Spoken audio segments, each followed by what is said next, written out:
I stopped chasing love and somehow found the healthiest relationship of my life throwaway because some people involved know my main. For most of my adult life, I thought I was bad at relationships. Not toxic, not abusive, just forgettable.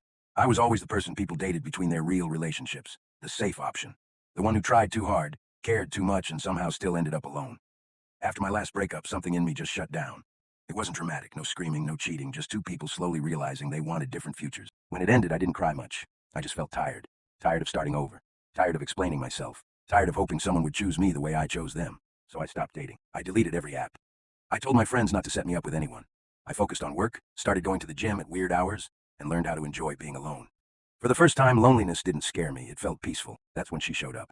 Not in a rom-com way. No sparks flying. No instant chemistry. I met her at a small get-together at a friend's place. I almost didn't go. She almost canceled. We ended up sitting on opposite ends of the room, both clearly uncomfortable. At some point, the music got too loud, and we escaped to the balcony just to breathe.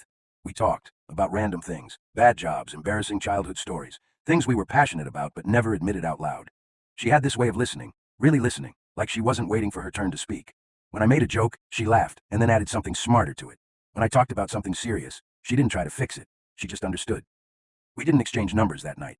I went home thinking, that was nice, and nothing more. A week later, I saw her again at the same friend's place. This time, she smiled when she saw me. We ended up talking the entire evening, ignoring everyone else. When she asked for my number, I remember feeling something unfamiliar. Not excitement, safety. Our first few dates were painfully simple. No fancy restaurants, no big gestures, walks after dinner, sitting in the car talking longer than planned, sharing music, sharing silence. We replied when we could. If one of us was busy, we said so. No guessing games. No pretending not to care.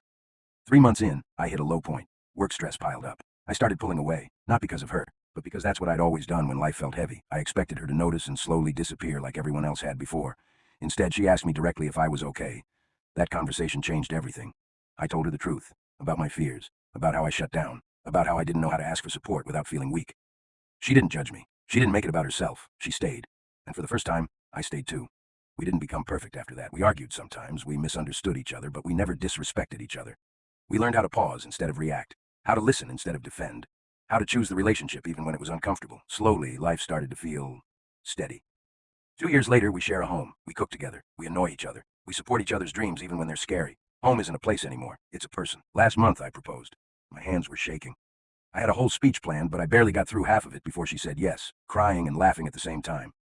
I used to think successful love stories were rare or unrealistic. Now I realize they're just quiet. They're built on patience, on communication, on two people choosing each other on ordinary days, not just the good ones.